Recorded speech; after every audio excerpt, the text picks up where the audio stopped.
Welcome, friends, to Dante Alighieri's Purgatory, the second part of his epic poem, The Divine Comedy.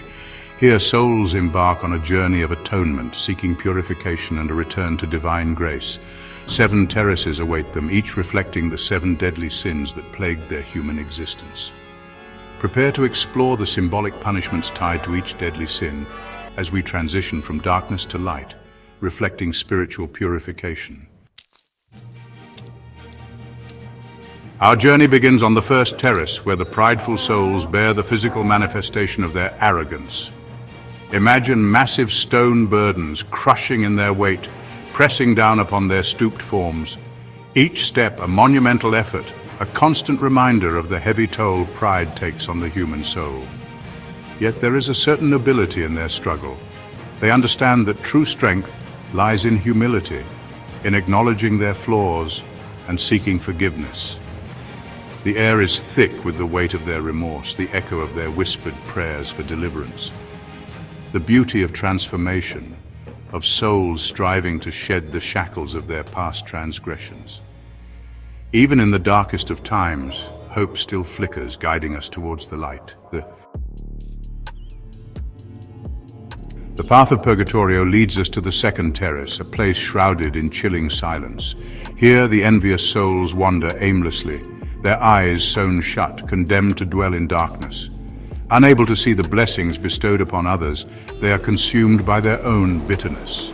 They stumble blindly, their hands outstretched, seeking solace in a world that has turned its back on them. Their blindness is not merely physical, but a blindness of the soul. They are forced to confront their own inner demons, to acknowledge the corrosive power of envy. Perhaps in time they will learn to see with their hearts, to appreciate the gifts they have been given.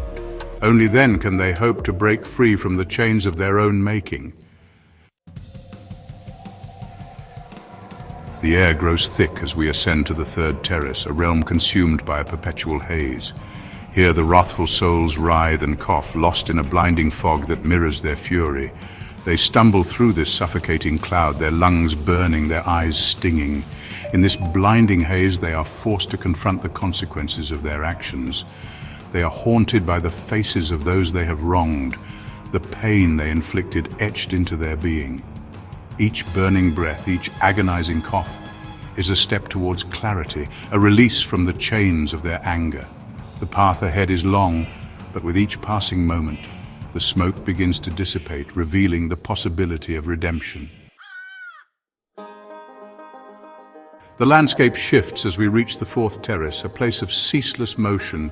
Here the air is thick with the sounds of hurried footsteps and labored breaths. The ground beneath is worn from the constant passage of countless souls. Here the souls of the slothful are condemned to an eternity of frantic activity. They are driven by an insatiable need to move, to act, to make up for the time they squandered in life. Each step they take is a desperate attempt to escape the inertia that once defined them. Imagine a vast plain stretching endlessly with figures running, their faces contorted with exertion.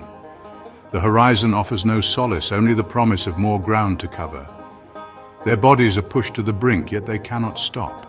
For stopping means facing the weight of their past inaction. They race against time, against each other, their footsteps drumming a relentless rhythm. The sound is a constant reminder of their plight, a metronome of their eternal struggle. Each heartbeat echoes with the urgency of their quest, a quest that seems to have no end. But there is no finish line, no moment of respite, only the endless pursuit of a goal that remains out of reach. The path they tread is circular, looping back on itself, a cruel reminder that their efforts are in vain. They are trapped in a cycle of perpetual motion, forever chasing shadows. They are driven by a need to atone for their inaction, to make up for the time they wasted. The unseen force propelling them forward is the weight of their own regret, a burden that grows heavier with each passing moment. Their punishment is not just physical, but deeply psychological. Their punishment is a cruel irony, for in their endless pursuit they are still denied the true meaning of action. They are caught in a paradox where the more they strive, the further they seem from their goal. It is a lesson in futility, a reminder of the importance of purposeful action. Perhaps in time they will learn to channel their energy into something meaningful, to embrace the present moment and live with purpose. The glimmers of understanding in their eyes suggest a dawning realization, a hope that they might one day break free from their torment. Only then can they break free from the endless cycle of their self-inflicted purgatory. Liberation lies not in the frantic chase, but in the mindful embrace of each moment, in the understanding that true action comes from within. Descending deeper, we arrive at the fifth terrace, where the ground weeps with the weight of worldly desire. The air is thick with the sorrow of unfulfilled longing. Here the souls of the greedy lie prostrate, their bodies flattened by the gravity of their own avarice. Their faces pressed against the cold earth, they are forced to confront the futility of their endless cravings. They are burdened not by physical chains, but by the invisible weight of their insatiable desires. These shackles of their own making bind them tighter than any iron could. They crave wealth, power, possessions, believing these will bring them happiness and fulfillment. Yet they are surrounded by the very things they desire, tantalizingly close but forever out of reach. Their hands reach out trembling with desperation, but they are unable to touch, to possess. Their pleas fall on deaf ears, echoing in the emptiness of their own making. For in this realm, material wealth holds no sway, no power to alleviate their suffering. Slowly they begin to understand that true riches lie not in what we possess, but in the intangible treasures of life. The richness of our relationships, the beauty of the world around us, these are the true sources of fulfillment. The path to redemption is long and arduous, a journey fraught with self-discovery and repentance. But with each passing moment, they inch closer to releasing their earthly chains, shedding the burdens that once held them captive.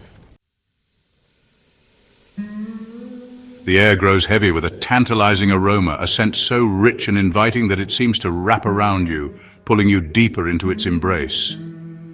As we approach the sixth terrace, a realm where the senses are both tormented and tantalized, the atmosphere thickens with the promise of indulgence. Here, the souls of the gluttonous wander through a perpetual banquet, surrounded by an abundance of food and drink, yet forever denied the satisfaction of consumption. The tables are laden with the most exquisite dishes, each more tempting than the last. Their hands pass through the food as if it were mere vapor, their fingers grasping at nothingness, unable to hold on to the sustenance they so desperately crave. Their lips unable to grasp the sustenance that lies just beyond their reach. The tantalizing aroma fills their nostrils, yet they can never taste the flavors that dance so vividly in their imaginations. They are consumed by a hunger that can never be sated, a gnawing emptiness that grows with each passing moment, a thirst that can never be quenched. Their faces are gaunt, their bodies emaciated, each one a testament to the endless torment they endure. The agony of their unfulfilled desires is etched into every line and hollow of their features. Their eyes filled with a deep and abiding hunger, a longing that goes beyond the physical, reaching into the very core of their being. They begin to understand that true satisfaction comes not from the endless pursuit of pleasure, but from a deeper, more meaningful source. It is in the simple act of nourishment, the humble acceptance of what is truly needed, that they find a glimmer of hope. The path to redemption is long, fraught with challenges and temptations, but it is a journey worth taking. With each passing moment, they inch closer to overcoming their insatiable appetites, learning to embrace the true sustenance of the spirit. In this acceptance, they find a peace that eluded them in life, a serenity that comes from understanding and embracing the essence of true fulfillment. Our journey culminates at the seventh terrace, a realm of both searing pain and profound purification. Here the souls of the lustful are engulfed in flames, a fiery crucible where their earthly desires are burned away. Through this inferno, figures move, their forms wreathed in flame, their voices raised in songs of both anguish and ecstasy.